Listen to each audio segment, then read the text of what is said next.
Studies workshop. So great to have you here tonight. I'm Wilt, and I'm running for Congress in New York's 25th Congressional District. And woohoo!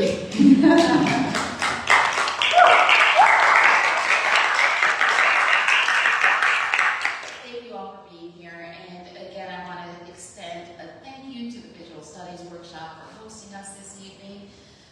I feel like we've come full circle in this venue because this is where we announced that we were running, and here we are towards the end of the campaign for the primary, and we're back holding this town hall session. So thank you so much for being engaged. Thank you so much for being here. We are live streaming the event as well, so those of you who couldn't make it in person hopefully are watching and finding out more about the campaign.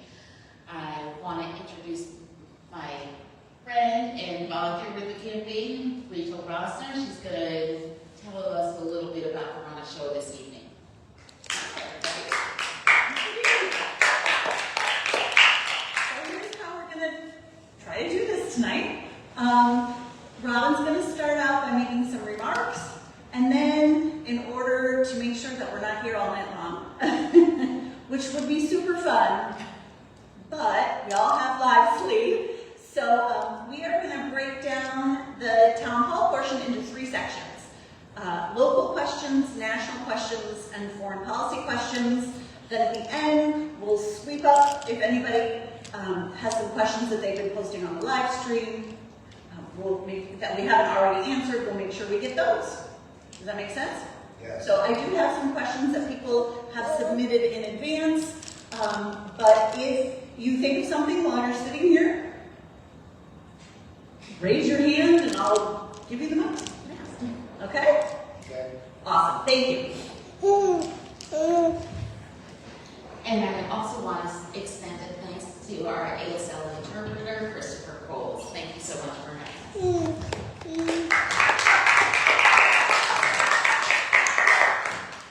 And if it's all right with everyone, I'll take a seat. We're not too huge of a room, so I think that we can manage here in a more intimate setting. I want to tell you a little bit about myself. As I said, I'm Robin Wilt, and I'm running for Congress in the 25th Congressional District because I am challenged with things that I can no longer stand. I think that people are struggling with affordability in our communities. They're struggling with the state of affairs. Our immigrant community is being terrorized. There's no reason in the most economically successful country in the history of the planet that we cannot afford to provide people with universal health care, that we cannot afford to make sure that everyone is housed and housing affordability is attainable for everybody, that we can't afford to make sure child care is available to everybody, that we can't afford to make sure that we have educational equity in this country, that we can't afford to make sure that groceries are accessible for everybody. There is no reason in the world why we cannot provide for everybody in our community. And all it would take is the political will to do so. And our current leadership, unfortunately, is not meeting this moment in history. I think there is a lot of anxiety among everybody in our district, and we deserve a representative in Congress who's going to fight for us.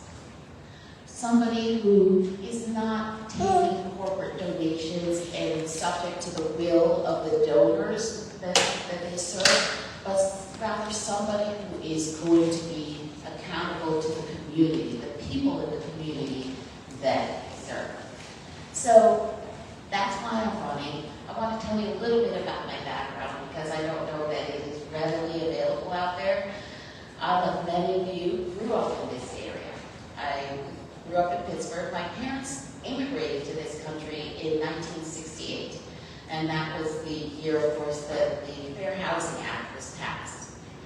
And being immigrants, they looked for what they perceived as the best school district in the area. And so I did end up going to Pittsburgh Central School schools. And I was fortunate enough as a first-generation American to have those opportunities and not to be terrorized by my own government when we first came to this country. And so I look at the state of affairs today with our immigrant population, and it breaks my heart. It honestly does. Because as a 14th Amendment American, the fact that we are now considering delegitimizing citizenship based on revoking the 14th Amendment is just insane to me. Immigrants are part of the natural fabric of this country.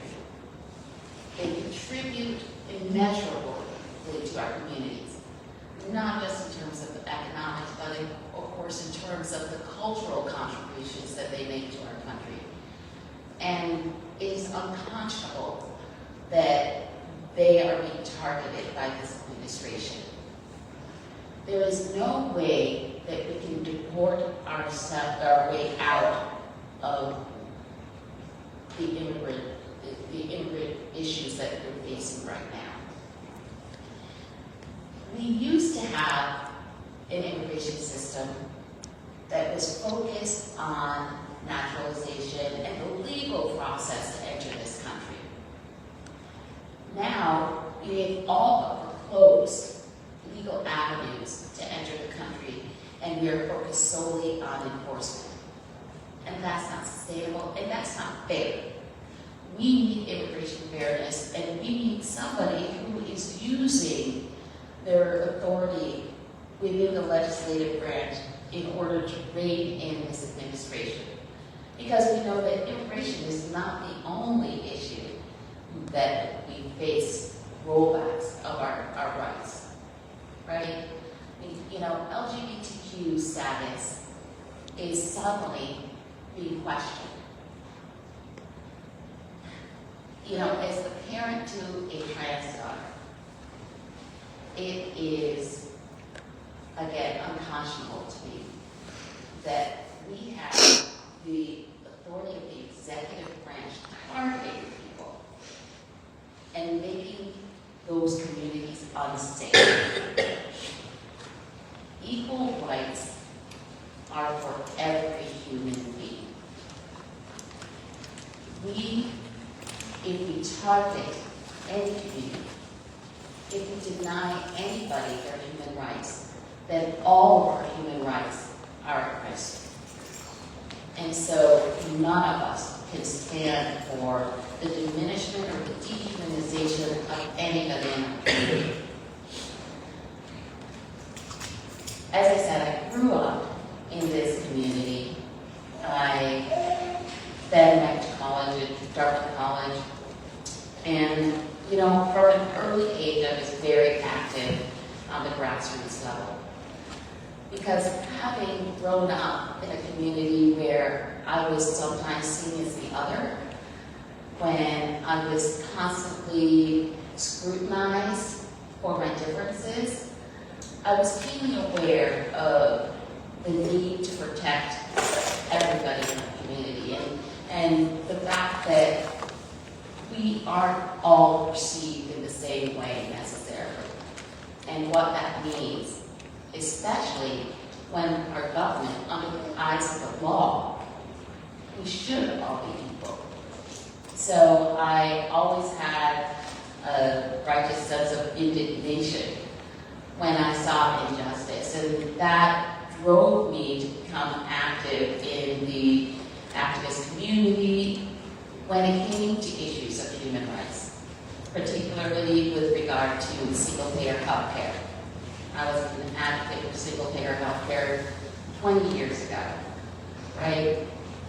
Because healthcare is a human right. If we don't have our health, what do we have? And the fact is that we can afford it.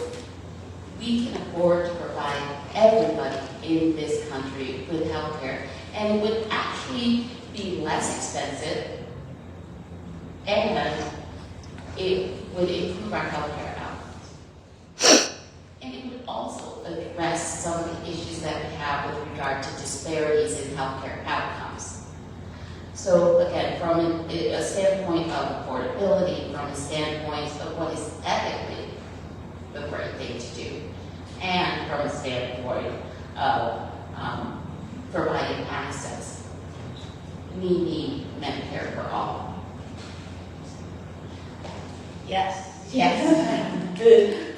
And that's coming from the doctor in the room. So, and then in terms of my background, like a lot of people ask me, like, why do you think that you can fulfill this role in Congress? Well, you know, I served 8 years on the Wright-Town Board, and I know some people think that's a big step, but I will tell you that the issues that we face on the federal level often present themselves on the local level. I was just talking about healthcare affordability. Just like individuals, just like small businesses, our municipalities have also seen double-digit increases in healthcare costs year over year. Now, just imagine that each of our municipalities, that money that they're currently seeking towards healthcare covered, were available to reinvest in our communities. I know out of a $32 million budget in Brighton, our costs were about $5 million for healthcare alone. Imagine if we had that $5 million to reinvest in our communities, what we could do with it, the good that we could achieve. And this is across the board, right? We're talking about billions, hundreds of billions of dollars that could be reinvested in community good if we were not paying for-profit insurance companies to ration our care. It's just the right thing to do from a moral standpoint. And then in terms of overall affordability. Right now, the Congressional Progressive Caucus has a set of bills. It's called the New Affordability Agenda. And it's 10 bills that are focused solely on making living more affordable. When I talk about healthcare affordability, a lot of the costs of healthcare come from prescription drugs prices. Now, what if the U.S. were able to manufacture at the government level those pharmaceuticals that are used routinely by people? And there is a bill for that. There is a bill so that asthma medication, epinephrine, drugs that we use routinely could be manufactured by the government and made available affordably to Americans. And so I support that bill. I also support housing affordability. What if the federal government invested in our communities, made sure that first-time home buyers were assisted with purchasing their home? What if government built housing in the community? Because as a real estate broker, I've witnessed, again, the double-digit increase in housing prices over the last 6 years alone. So that owning a home has become foreclosed to so many in our community. So if we have a supply problem, the government can step in and create supply so that there isn't so much demand that housing prices are escalating beyond affordability for the next generation. Also, rental assistance. One of the problems that we see right now is that there is price gouging because of the low inventory of homes. So again, this is an area where the federal government could assist.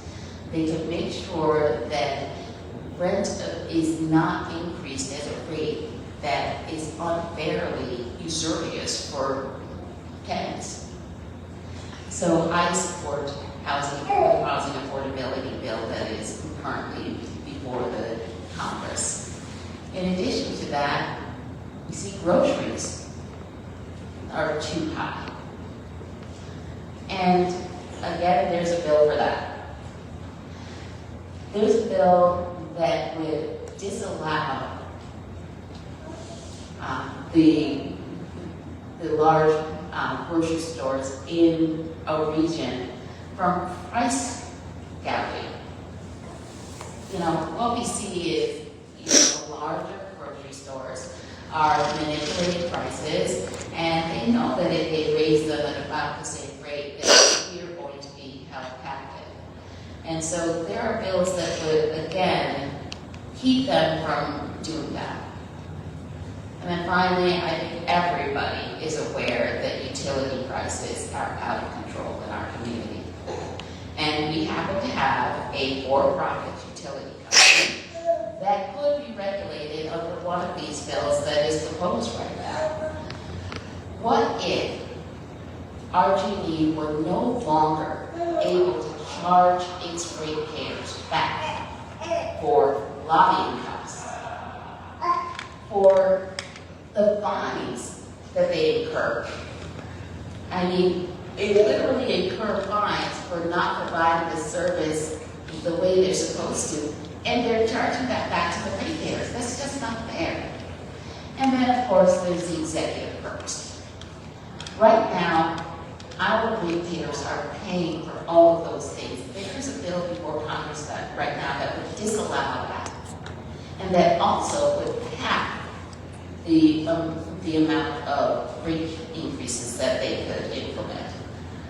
You know, so that we are not seeing these usurious rate increases, and then also not seeing any investment in the infrastructure to make it more sustainable, to make sure that we are achieving energy affordability through sustainable means.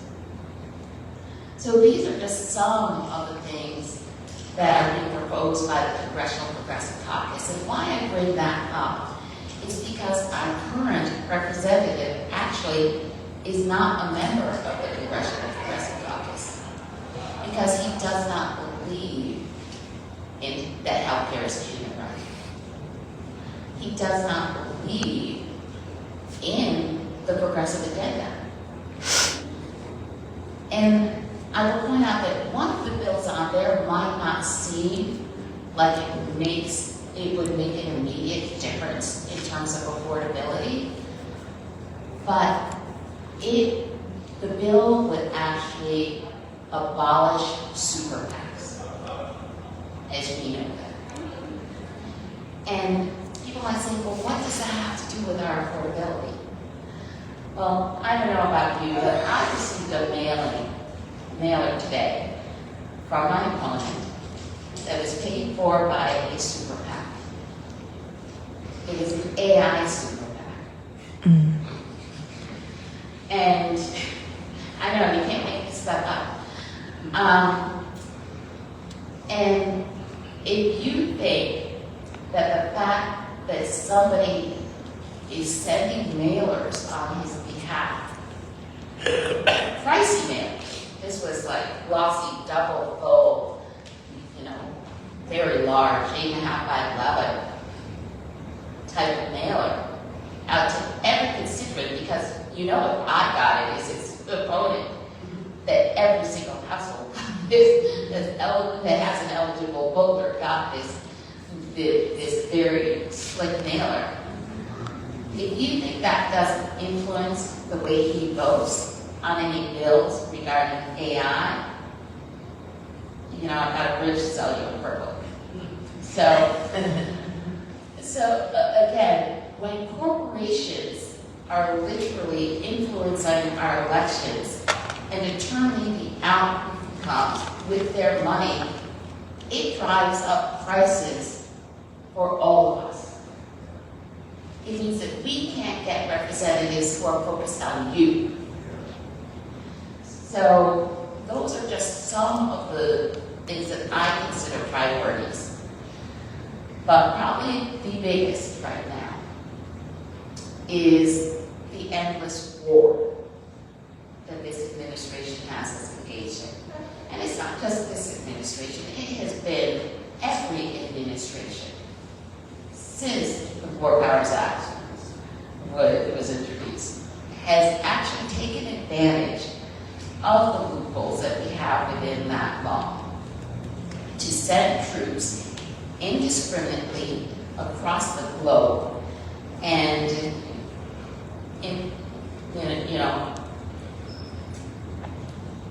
and use our imperial authority to get what we want. And usually it's fossil fuel.